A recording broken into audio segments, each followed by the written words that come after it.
प्रभु मुझे आप जैसा पुत्र चाहिए। भगवान का मनु महाराज मैं अपने जैसा कहां से लाऊंगा? आप सरिस खोजो कहां जाई, मेरे जैसा तो कोई दूसरा मिलेगा नहीं। अब चिंता मत करिए, मैं ही आपके यहाँ पुत्र बनकर आऊंगा, चिंता करने की जरूरत नहीं।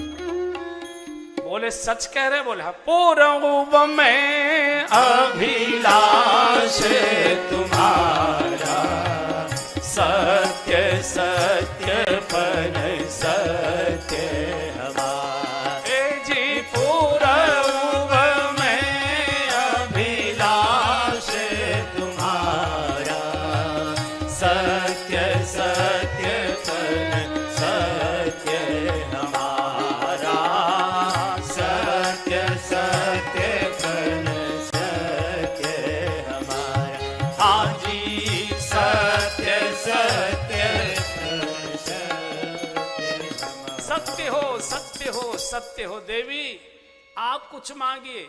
शत्रुपा जी ने कहा मेरे चतुर्पति ने जो मांगा उसमें मेरी सहमति है, लेकिन प्रभु एक छोटी सी इच्छा मेरी में बोलो। बोले भगवान आप तो मेरे आंगन में पुत्र बनकर आइए, और हे देवी आप मेरे आंगन में पुत्र वधू बनकर आइए, मुझे दोनों चाहिए। एवं मस्त कर दिया वरदान। और यहाँ कहा कि आप बहुत जल्दी शरीर छोड़ेंगे, बड़ी आसानी से मेरे लोक में आकर निवास करेंगे। त्रेता में आप अवध नरेश बनेंगे, और मैं समस्त अंशों के सहित आपके राजभवन में आऊंगा जन्म लेकर।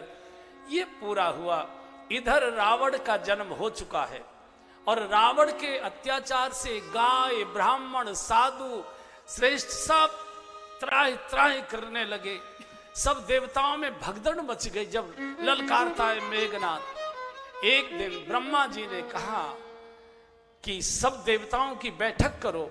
सभी देवताएं भगवान को कहां ढूंढें? इस आताताई का अंत तो भगवान के द्वारा हो सकता है, किसी के वश की बात नहीं। शंकर जी पार्वती जी को कह रहे देवी उस सभा में हम भी थे, हम हूं उमा रहे थे संग, तो हमको हंसी आ गई कि कहां ढूंढें। कोई कहता साकेत चलो, कोई कहता गोलोक चलो, कोई कहता क्षीर सागर चलो, कोई कहता बैकुंठ चलो। शंकर जी ने कहा ये बावलों की सी बातें मत करो। भगवान न क्षीर सागर में है, न गोलोक में है, न बैकुंठ में है, न स्वर्ग में है। हरि व्यापक सर्वत्र समाना,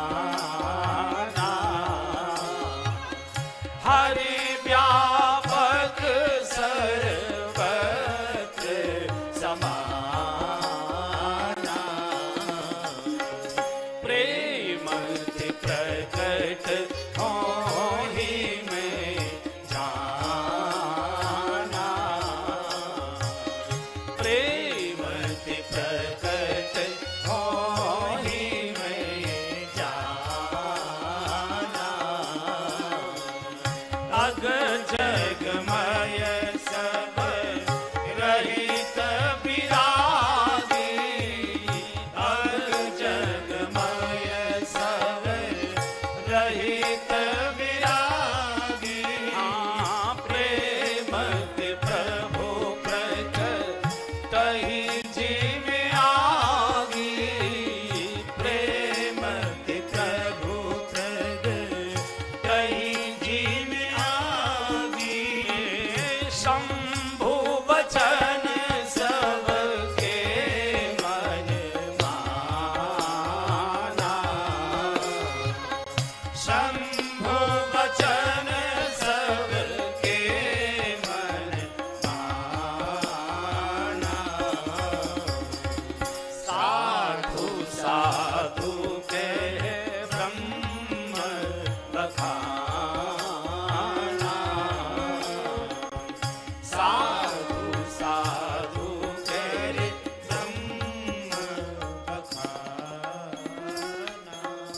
शंकर जी ने कहा भगवान खोजे नहीं जाते, भगवान पुकारे जाते हैं। भरे हुए हृदय से, रुधे हुए कंठ से, कप कपाते होठों से, डबडबाती आंखों से, दर्दीली आवाज से। जैसे छोटा बच्चा उठ भी नहीं सकता, और उसको मक्खी लग रही है, उसको शीत लग रहा है, उसको घाम लग रही है, क्या करता है? माँ माँ माँ माँ। रोटी भी बना रही होगी, लोई छोड़कर बच्चे को उठाने दौड़ती है।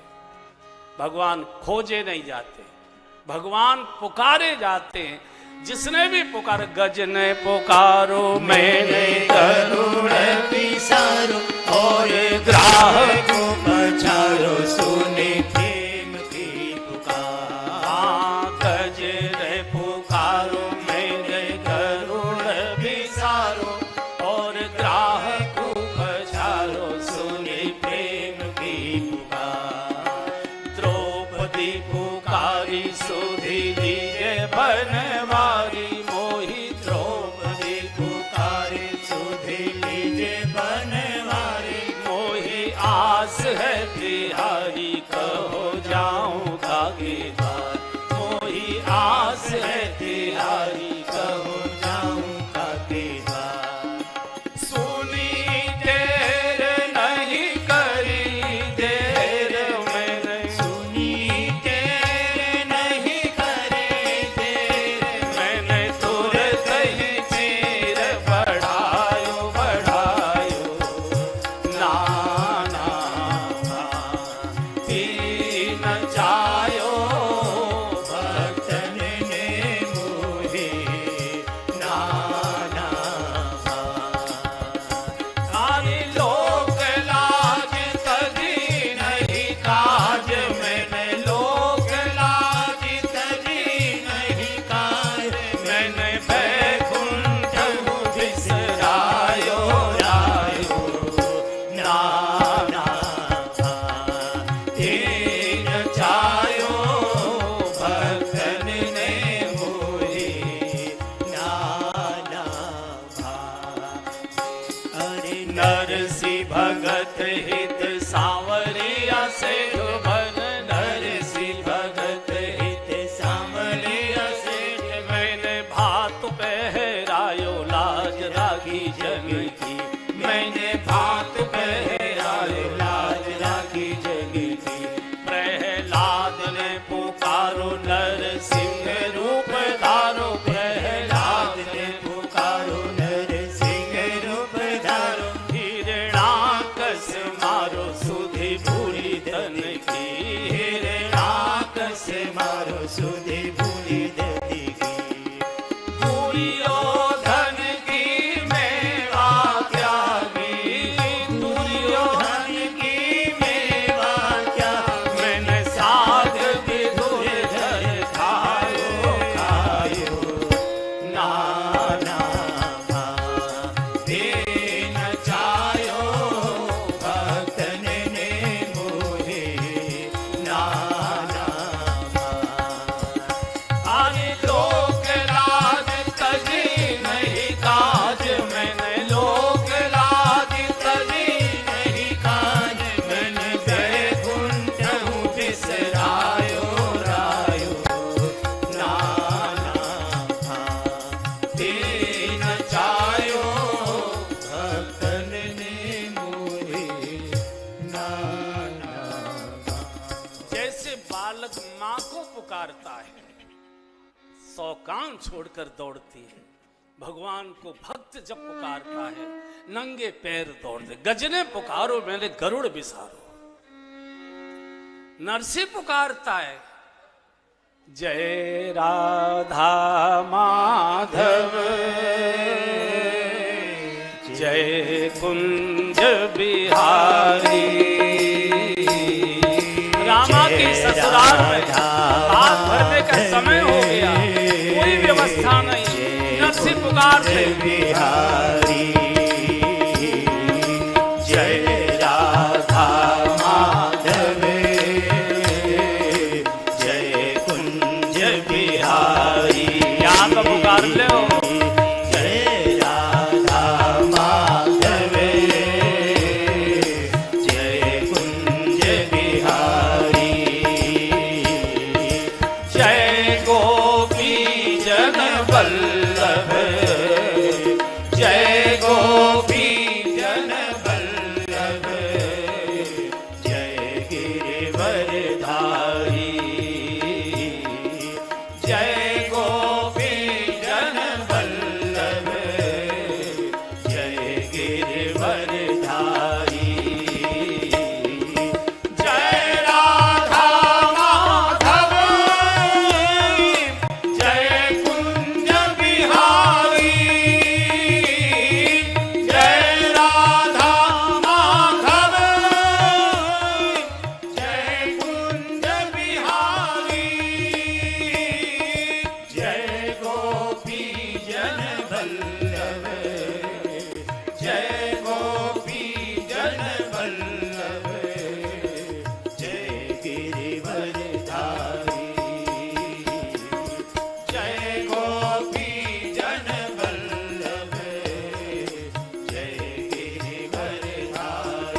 जाते, भगवान दर्दीली आवाज से पुकारे जाते, जैसे छोटा बच्चा पुकारता है, मां दौड़ी चली जाती है। नरसी पुकारते सिरसागढ़ में बिटिया के यहाँ भात लेकर जाना था, कुछ भी साथ नहीं। जय राधा माधव गोविंद रक्षा करो। हजारों हजार रथों में कुबेर के भंडार को भरकर ले गए। सृष्टि में ऐसा भात न कोई पहन पाया न कोई पहन पाएगा। भगवान पुकारे जाते। भगवान ने आकाशवाणी से कहा, ब्रह्मा जी, हे शंकर जी, हे इंद्र, प्रतीक्षा करो, धैर्य धारण करो। कुछ ही समय में मैं श्री अवध में अपने समस्त अंशों के साथ अवतार लेने जा रहा हूं, और जब तक धरती से एक एक राक्षस का विनाश नहीं कर देता तब तक लीला पूर्ण नहीं करूंगा, प्रतीक्षा करो। और ये सारे देवता तो भागने लगे। ब्रह्मा जी हाथ खोलकर खड़े हो गए। बोले तुम कहां भाग रहे हो? बोले अब भगवान आने वाले। बोले तुम कहां जा रहे हो? बोले जरा ताज होटल में चाय पी ले जाके। अच्छा, अभी तक भोग में डूबे थे, पिटते रहे, अब भगवान आएंगे तुम सोते ही रहोगे। भगवान नर बनकर आ रहे हैं, तो भगवान की सहायता के लिए हम बानर रूप लेकर तैयारी करें। और ब्रह्मा जी की आज्ञा से सारे देवता बंदर रूप लेकर किष्किंधा में जाकर निवास करने लगे।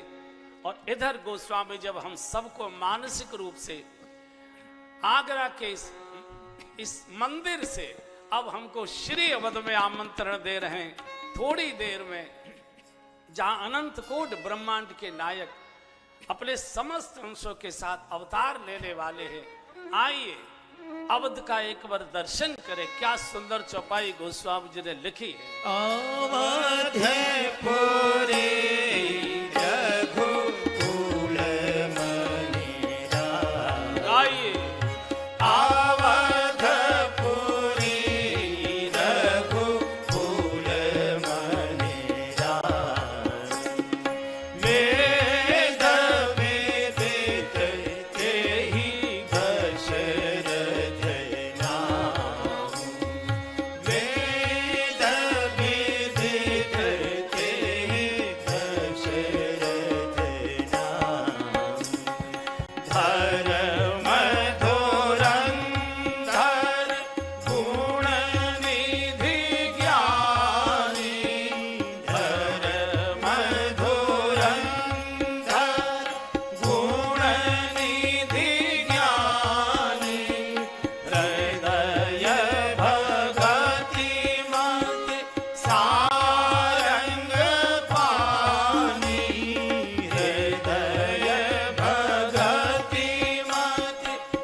गाइए, बहुत सुंदर चौपाई। एक बार भूपति मन मानी, भई गलानी मोरे सुत नानी, भई गलानी मोरे सुत नानी। गुरु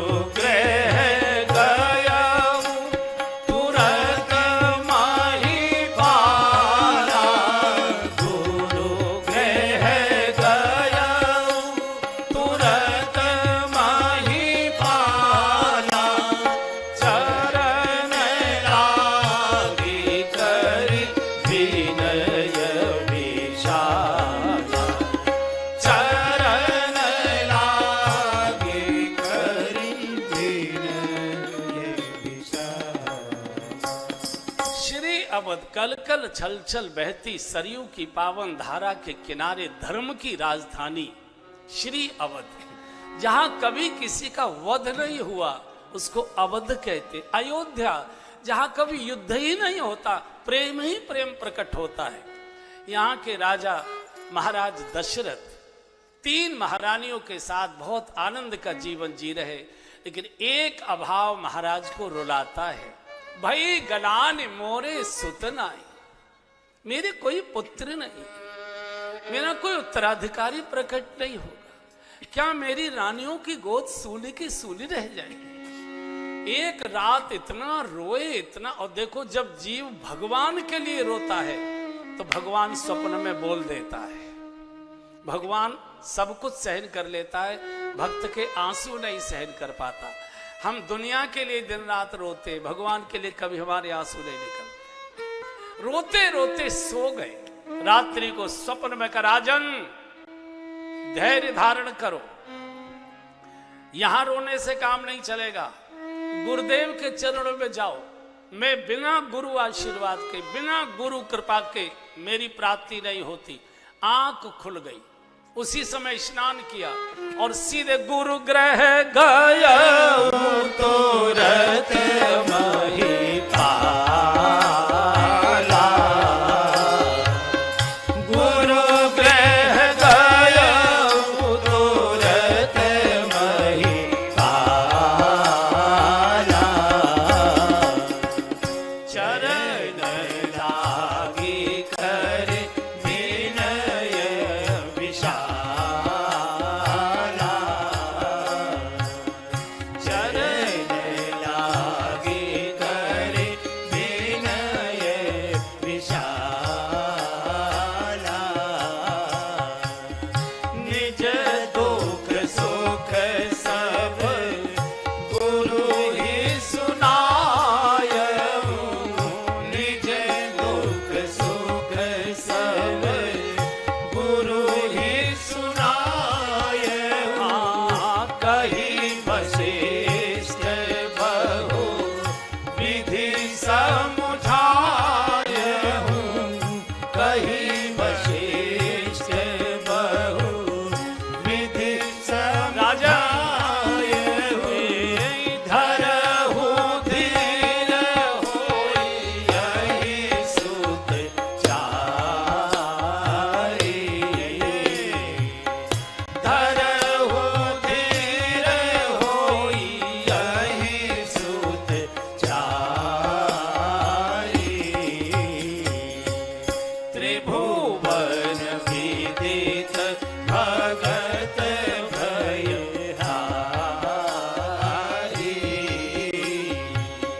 त्रिभुवन विदित भगत भयहारी।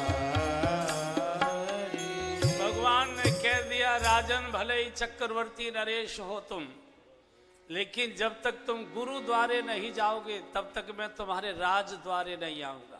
मैं गुरु द्वारे से आता हूं। और इसलिए हमारे जो सरदार बंधु है, उन्होंने अपने मंदिर का नाम ही गुरुद्वारा रख लिया। बिना गुरुद्वारे जाए भगवत द्वारा मिलता ही नहीं। सीधे वशिष्ठ आश्रम पहुंचे।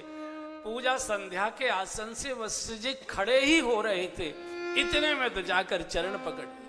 चरण लाग कर विनय विशाला, निज दुख सुख सब गुरु ही सुनाए। बहुत रोए, सुख भी सुना दिया आपके आशीर्वाद से। चक्रवर्ती साम्राज्य है, 3 महारानियां हैं, अनेक रानियां दास दासियां भवन में और है, सब कुछ है, लेकिन भवन सूना है। मुझे लगता है कि मेरे साथ ही भवन के दीपक बुझा दिए जाएंगे, मेरा कोई उत्तराधिकारी प्रकट नहीं होगा। प्रभु, मेरी रानियां मुख से तो नहीं बोलती, लेकिन आंखों के संकेत करती, राजन ये गोद हमारी सूनी की सूनी रह जाएगी, क्या बालक की किलकारी मेरे राजभवन में नहीं आएगी। इतना रोए, निज दुख सुख सब गुरु ही सुख। और देखो भैया, दुख सुख सब पर आते, इधर उधर न रिश्तेदार के पास जाइए, न पड़ोसी के पास जाइए, किसी साधु के चरणों में, गुरु के चरणों में जाकर बैठ जाइए। भले ही समाधान नहीं मिलेगा, लेकिन शांति मिलेगी आपको। और रिश्तेदार के और पड़ोसी की ओर इधर उधर चले गए तो आपसे भी लंबा मुंह करके, हाँ अरे बड़ा भगवान की कैसा है, देखो ऐसे बुरे बुरे लोग पनप रहे हैं, और देखो अच्छे भले लोगों को दुख हो, ऐसे करेगा। और लेकिन जैसे हम मिलके निकलेंगे उसके घर से, पत्नी के सामने ठाका मार कर हंसेगा, अब आया है ऊंट पहाड़ के नीचे। बहुत उछल के चलता था। उपहास होगा, उपहास होगा, निंदा हो, चारों ओर चर्चा होगी, कहीं मत जाए, सीधे गुर ग्रह गयो तुरंत महिपाला। गुरु कुछ नहीं कर पाएगा, कम से कम रोकर भगवान से विनय तो कर देगा, प्रार्थना तो कर देगा, प्रभु कृपा कर दो, इसके ऊपर भी कृपा करो, प्रभु इस पर भी कृपा करो। वशिष्ठ जी को इस चरणों में जब रोए हैं, मेरी रानियों की गोद कब भरेगी गुरुदेव, आप जैसा समर्थ गुरु मुझे मिला, फिर भी मेरे जीवन में रुदन ही रुदन, अभाव ही अभाव। वशिष्ठ जी ने दोनों हाथ सिर पर रख दिए, राजन धरो धीर, धीर मत खो हो, क्योंकि तुम्हारे घर रघुवीर आने जा रहे हैं, चिंता करने की जरूरत नहीं। धरो, एक नहीं 4-4 पुत्रों के पिता बनोगे। और रोने लगे, गुरुजी बच्चे कैसे होंगे? क्यों? बोले मेरी रानियों को तो ऋतु धर्म बंद हो चुका है, तू संतान कैसे आएगी? गुरुदेव ने कहा कि अब ऋतु धर्म से संतान नहीं आएगी, ऋतु धर्म की क्रिया तो तुमने बहुत बार की होंगी, नहीं आई, अब कृपा से आएगी। कैसे कृपा होगी? बोले पुत्र कामेष्टि यज्ञ करना पड़ेगा। गुरुजी मुझे व्यवस्था बताइए, कब से शुरू करेंगे, क्या व्यवस्था करूं? गुरुदेव ने कहा ये यज्ञ मैं नहीं कर सकता, भारतवर्ष में एकमेव ऋषि है, श्रृंगी ऋषि, जो छत्तीसगढ़ में निवास करते हैं, रायपुर में, वे ही इस यज्ञ को करना जानते हैं और कोई नहीं कर सकता। बोले वो तो कहीं आ जाते नहीं है। बोले अब चिंता मत करो, अब सारा भार गुरु के ऊपर है, गुरु तो मेरे पास है, जाओ चैन से आराम से बैठो, मैं बुलाता हूं। और श्रृंगी ऋषि वशिष्ठ बुलावा, श्रृंगी ऋषि वशिष्ठ बुलावा, पुत्र काम शुभ यज्ञ करावा, पुत्र काम शुभ यज्ञ करावा। पुत्र काम शुभ यज्ञ, इसका अर्थ है अशुभ यज्ञ भी होते होंगे। और राम रावण युद्ध के समय रावण ने अशुभ यज्ञ कराया था। यज्ञ अपने कल्याण के लिए तो किए ही जाते हैं, दूसरे के सत्यानाश के लिए भी किए जाते हैं, उनको अशुभ यज्ञ कहते हैं। इसलिए गोस्वामी जी को लिखना पड़ा, पुत्र काम शुभ यज्ञ करावा। श्रृंगी ऋषि का आगमन होते ही अयोध्या में मंगल शकुन होने लगे। समस्त नारियों के, जो भी अयोध्या के नारी थी, रानियों के अतिरिक्त जो भी अयोध्या में निवास, उनके सबके वामांग फड़कने लगे, पुरुषों के दायांग फड़कने लगे, मंगल शकुन होने लगे। शकुन की चिड़ियां इधर उधर से चहचहाने लगी। सरयू के किनारे मखोड़ा नाम का स्थान है, आप में से कई बंधु गए होंगे शायद कथा के समय उस स्थान का दर्शन करने। तो वहां यज्ञ का शुभारंभ हुआ। आज यजमान के मुख्य आसन पर वशिष्ठ गुरुदेव स्वयं विराजमान है। स्वाहा स्वाहा का उद्घोष होने लगा। और जैसे ही ओम पूर्णमद है पूर्णमिदम पूर्णात् पूर्णमुदच्यते पूर्णस्य पूर्णमादाय पूर्णमेवावशिष्यति ओम सर्ववै पूर्णत्वं स्वाहा ओम सर्ववै पूर्णत्वं स्वाहा ओम सर्ववै पूर्णत्वं स्वाहा। जैसे यज्ञ वेदिका में वशिष्ठ जी ने पूर्णाहुति अर्पित की, यज्ञ वेदिका से यज्ञ नारायण प्रकट हो गए। बोलिए यज्ञ नारायण भगवान की जय। आकाश से मंगल ध्वनि होने लगी, पुष्पों की वर्षा होने लगी। पायस प्रसाद का पात्र वशिष्ठ जी के हाथ में यज्ञ नारायण देकर अंतर ध्यान हो गए। वशिष्ठ जी ने वो दशरथ जी को देकर कहा, राजन इस प्रसाद को महारानियों में बड़ी प्रसन्नता से बांट दो जाकर। नाचते हुए बूढ़े दशरथ राजभवन आते हैं। और बंधुओं, प्रसाद हमेशा प्रसन्नता से ही बांटना चाहिए और प्रसन्नता से ही लेना चाहिए। भले ही एक की जगह 3 बार लो, लेकिन प्रसन्नता से ही लो, ठीक है। आगरा है यहाँ, एक बार में पेट भरता नहीं है। हाँ, अच्छा, एक हाथ तो ऐसे कर देता है ना, फिर उधर देके दूसरा ऐसे। मैं कोई कपोल कल्पित बात नहीं करता, मेरी भी तो आंख खुली रहती है कथा के समय, मैं भी तो मंच से देखता ही हूं। और जितने आगरा के होशियार लोग देखे मैंने नहीं देखे और कहेंगे, बहुत अग्रे अग्रे है ना, अग्रे अग्रे। लेकिन मुझे लगता है अब राकेश जी ने सबको ठीक कर लिया होगा, कथा सुनते सुनते तीनों रानियों को प्रसाद में प्रसन्नता से ही बांटना चाहिए और प्रसन्नता से ही लेना चाहिए।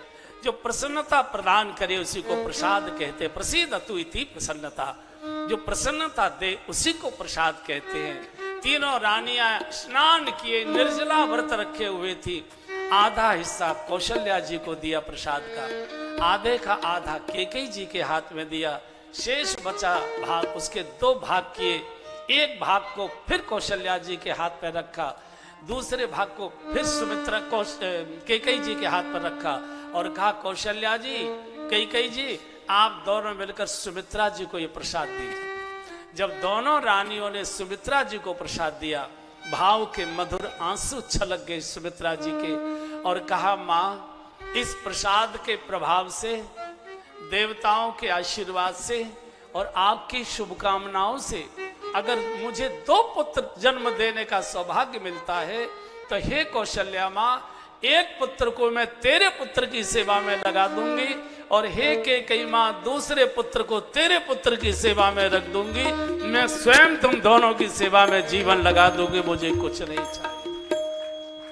और प्रसाद ग्रहण करते ही भगवान माताओं के उर्स से उदर में प्रवेश कर गए और गोस्वामी जी को लिखना पड़ेगा, जा दिन ते हरि गर्भ ही आए, जा दिन ते हरि गर्भ ही आए, सकल लोक सुख संपत्ति छाए, सकल लोक सुख संपत्ति आए, मंदिर महासव राज ही रानी, मंदिर महासव राज ही रानी, शोभाशील तेज की खानी, शोभाशील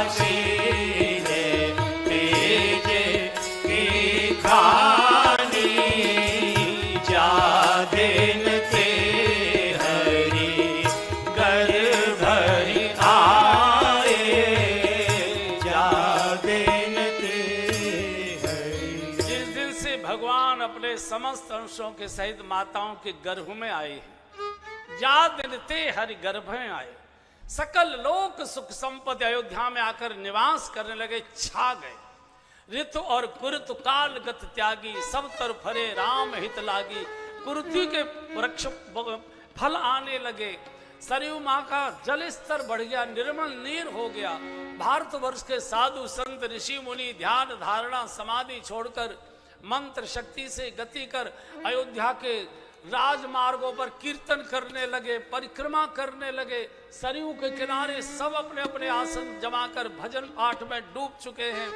इधर अयोध्या के नागरिकों को पता लगा है कि हमारी महारानियां गर्भवती हो चुकी हैं, गर्भ के चिन्ह प्रकट हो गए हैं। पूरी अयोध्या में मंगल अनुष्ठान होने लगे, माताएं व्रत अनुष्ठान करने लगी, मनोतियां मनाने लगी, अनेक प्रकार के मंगल कार्य होने लगे। धीरे धीरे समय बढ़ते जा रहा है। वशिष्ठ गुरुदेव को समाचार जाता है कि माताएं गर्भवती हो गई हैं।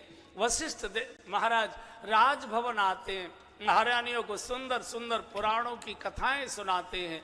पूरे राजभवन की दीवारों पर महापुरुषों के, देवताओं के, साधु संतों के श्रेष्ठ चित्र लगाए गए हैं। चूंकि जैसा चित्र का दर्शन गर्भस्थ महिला करती है, उसके गर्भ में पलने वाले बच्चे का चरित्र उसी प्रकार का हो जाता है।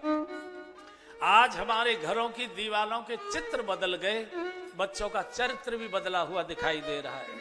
घर में देवताओं के, ऋषि मुनियों के, क्रांतिकारियों के, देशभक्तों के, परमार्थियों के, जिन्होंने समाज के लिए कुछ किया है अच्छा काम, ऐसे चित्र लगाओगे तो लेटी लेटी गर्भवती नारी सोचेगी, काश मेरी भी गर्भ में कोई ऐसी आत्मा आए, काश मेरी भी गर्भ में कोई ऐसी आत्मा। चित्र का चरित्र पर बहुत बड़ा असर पड़ता है।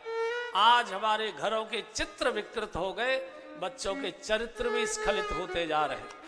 8 मास पूर्ण हुआ, पूरी अयोध्या के अंदर कीर्तन की धूम मची है। देवताओं के विमान गर्जना कर रहे हैं, आकाश में मंडरा रहे हैं। क्या समाचार है अभी कुछ किसी को मालूम नहीं। 6 मास पूर्ण हुए, 7वां मास पूर्ण हुआ, आज 8वां मास पूर्ण हुआ, 9वां मास पूर्ण हुआ, 10वां मास पूर्ण हुआ, 11वां मास पूर्ण हुआ। और गोस्वामी जी लिख रहे, जोग लगन ग्रहबार तिथि सकल भय अनुकूल, चर और अचर हर्षित राम जन्म सुखमूल। गोस्वामी जी ने घोषित कर दिया, नौमी तिथि मधुमास पुनीता रामा रामा, नौमी तिथि मधुमास पुनीता रामा रामा, अरे नौमी तिथि मधुमास पुनीता रामा रामा, अति शुक्ल पक्ष अभिजित हरि प्रीता रामा रामा, शुक्ल पक्ष अभिजित हरि प्रीता रामा रामा, मध्य दिवस अति शीतन घामा हो रामा रामा, मध्य दिवस अति शीतन घामा हो रामा रामा, पावन काल लोक विश्राम रामा हो रामा, पावन काल लोक विश्राम रामा हो रामा, हे जी नौमी तिथि मधुमास पुनीता रामा हो रामा, नौमी तिथि मधुमास पुनीता रामा हो रामा, हे जी रामा हो रामा, हे जी रामा हो रामा, हे जी रामा हो रामा। घोषित कर दे, बैठ जाइए। अभी भगवान के जन्म के बाद भी 1 घंटे तक कथा चलेगी, ठीक है ना? इसलिए उठ के सीटें मत छोड़िए। और ये शायद कुछ प्रसाद आपको बधाइयों में लुटाएंगे, आपके बीच में फेंकेंगे, संभाल कर ही उसको लीजिए, जोर झीझ झपट्टा मत करिए, क्योंकि कथा के श्रोताओं में रावण के भी कुछ भैया भतीजे आकर बैठे हैं। इसलिए अपने गले की चैन, पर्स, जेब ये बहुत संभाल कर रखिए, फिर बाद में शिकायत करें आप राकेश जी को। अभी तो देर भी लगेगी। बैठ जाइए कमल जी, अब आप बैठिए। हाँ कमल जी बैठ जाइए। भगवान मेरे हाथ में आपके जल्दी करने से नहीं होगा। गोस्वामी जी ने घोषित कर दिया, चैत्र मास शुक्ल पक्ष मंगलवार का दिन 9वीं तिथि भगवान का अवतार घोषित कर दिया। हमने ऐसा सुना, दोपहर 12 बजे का समय हमने सुना है कि प्रातःकाल ब्रह्म मुहूर्त में बच्चे का जन्म अच्छा माना जाता है। इन दोनों भगवानों को 12 बजे पसंद आया। एक को दिन के 12 बजे, दूसरे को रात के 12 बजे। चलो भगवान कृष्ण की तो समझ में आ सकती है कि रात के 12 बजे क्यों आए, इनको तो चोरी करनी थी और चोर तो रात में ही निकलते हैं। भगवान श्री राम दिन के 12 बजे क्यों आए? ये दोनों ही अवतार भक्तों के दुख को दूर करने आते हैं। भगवान श्री राम कहना चाहते हैं, भगवान श्री कृष्ण भी कहना चाहते हैं, भगवान श्री राम कहना चाहते। 12 बजे के समय मनुष्य को भूख लगती है और भूख में व्यक्ति गुस्सा करता है खाम खां की बातों पर। ये नहीं कहेगा कि भूख लग रही है मुझे, ये टोकरी तिरछी कैसे रख दी, बाल्टी उल्टी क्यों डाल दी, इस पर वो क्रोध करता है। भगवान श्री राम कहते हैं, जब जगत के भोगों की क्षुधा तुझे पीड़ा दे उस समय मेरा प्राकट्य होगा। अगर तू राम राम का कीर्तन करेगा तो तुझे आराम मिलेगा, विश्राम मिलेगा, सकल लोक दायक विश्रामा। और भगवान श्री कृष्ण रात्रि के 12 बजे, रात्रि के 12 बजे का समय ऐसा होता है जब मनुष्य को काम पीड़ा देता है, काम सताता है रात्रि को। भगवान श्री कृष्ण कहना चाहते हैं, जब तुझे काम सताए तो बिस्तर पर बैठकर थोड़ी देर मेरे नाम का कीर्तन कर लेना, सुमिरन कर लेना, काम की मार से बचेगा। दोनों ही समयों की रक्षा के लिए भगवान ने 12 बजे का दिन का और 12 बजे का रात्रि का अभी किसी को कुछ मालूम नहीं। कौशल्या जी ने सब दास दासियों को कह दिया मेरे महल से बाहर चले जाओ, मुझे कोई व्यवधान मत करो, आज मुझे विशेष कोई पूजा पाठ करनी है। सब इधर उधर छुप गए, सबको मंगल शकुन हो रहे हैं। अयोध्या के नागरिकों के मंगल शकुन प्रकट होने लगे। माताओं के वामांग फड़क रहे, पुरुषों के दायांग फड़क रहे, मोर नाच रहे, देवताओं के विमान गर्जना करके आते और चले जाते। क्या होने वाला भी किसी को मालूम नहीं। आज 9वीं चैत्र मास शुक्ल पक्ष की 9वीं तिथि मंगलवार का दिन, माँ एकदम भगवान के चतुर्भुज भगवान की पूजा थी दशरथ जी के परिवार में। तो चतुर्भुज नारायण की, वहां चतुर्भुज नारायण के सामने माँ बैठी और ध्यान में डूबी जा रही है। घड़ी ने 7 बजाए, 8 बजाए, 9 बजाए, 10 बजाए, 11 बजाए, 11:30 बजाए और जैसे ही टन टन टन टन 12 का घंटा बजा, माँ के सामने चतुर्भुज नारायण प्रकट हो गए। बोलिए चतुर्भुज नारायण भगवान की जय। भय प्रकट कृपाला। घर जाकर स्तुति पूरी गा लीजिए। माँ ने स्तुति गाई और हमने संतों के श्रीमुख से सुना है कि माँ रूठ कर मंदिर से एकदम जाने लगी। तो भगवान ने बोला अरे माँ रुको, अरे माँ रुको, अरे माँ रुको। बोले हम नहीं रुकेंगे। भगवान दौड़े और भगवान ने पीछे से माँ का लहंगा पकड़ लिया। कहाँ जा रही हो? बोले जा रहे हम। मैं तो आपके लिए आया। बोले नहीं, झूठों से हम बात नहीं करते। झूठा? सारी दुनिया तो सत्यनारायण की कथा कराती है मेरे नाम से। बोले सारी दुनिया बड़ी भोली भाली है, बच्चे को तो माँ जानती है कि कैसा है। बच्चे के बारे में माँ से ज्यादा कोई नहीं जानता। तुम महा झूठे हो। बोले मैंने क्या झूठ बोला? माँ ने कहा आपने कहा कि मैं बच्चा बनकर आपकी गोद में आऊंगा और आप तो मेरे बाप बनकर आए हो महाराज। इतना बड़ा कोई बच्चा होता है क्या? तो भगवान ने कहा क्या करूं? बोले पहले तो ये 4 हाथ अच्छे नहीं लगते, 1 उंगली भी ज्यादा आती है तो वो भी बुरी लगती है, कटवानी पड़ती है। ये 2 हाथ करिए। भगवान ने 2 हाथ कर लिए। बोले अब क्या करूं? बोले थोड़े छोटे हो जाइए। थोड़े छोटे हो गए। बोले अब क्या करूं? बोले और छोटे हो जाइए। अब क्या करूं? बोले और छोटे हो जाइए। अब क्या करूं? अरे अब आप क्या करते हो? जैसे गर्भ से बिल्कुल ताजा बालक आता है चिकना चिकना, ऐसा रूप बनाना पड़ेगा। माँ के कहने से भगवान ने रूप तो छोटे बच्चे का बना लिया, माँ की गोद में आ गए। तो भगवान ने कहा कि अब तो राजी हो? बोले हाँ रूप तो ठीक बना लिया, पर बातें तो बूढ़ों जैसी कर रहे हो। बालक कोई बातें करता है क्या? फिर क्या करूं? बोले रोइए। बच्चा जब पैदा होता है तो रोया करता है, तब मोहल्ले में पता लगता है कि बच्चा आ गया। भगवान ने कहा हम तो नहीं रोते। बोले क्यों? क्यों नहीं रोगे? बोले मुझे तो कोई दुख नहीं है, व्यक्ति दुख में रोता है, हमको तो कोई दुख नहीं, हम क्यों रोएं? माँ ने कहा भगवान अपने दुख में तो सारी दुनिया रोया करती है, एक आप ही तो ऐसे हो जो दुनिया के दुख में आप रोया करते हो महाराज। जब तक आप नहीं रोगे दुनिया का रोना बंद नहीं होगा, रोना पड़ेगा। अरे ये तो बड़ी कर्रियट गा दी, अब रोए कैसे? हम तो कभी रोए नहीं है। अच्छा 2 मिनट की छुट्टी दे देंगे? बोले कहाँ जाओगे? बोले आगरा। आगरा। आगरा में क्या करोगे? बोले आगरा की माताओं से पूछेंगे कि रोना पड़े और रोना ना आ रहा हो तो कैसे रोते हैं। आपने देखा होगा कि लाश पड़ी है आंगन में, सब लोग रो रहे हैं तो न रोने वाले के भी आंसू आ जाते हैं। उस समय तो चलो उसका संस्कार वगैरह हो गया, लेकिन मिलने जुलने का एक रहती है ना रिवाज कि ये मेरे यहाँ आई मैं इनके यहाँ हुआ हूँ।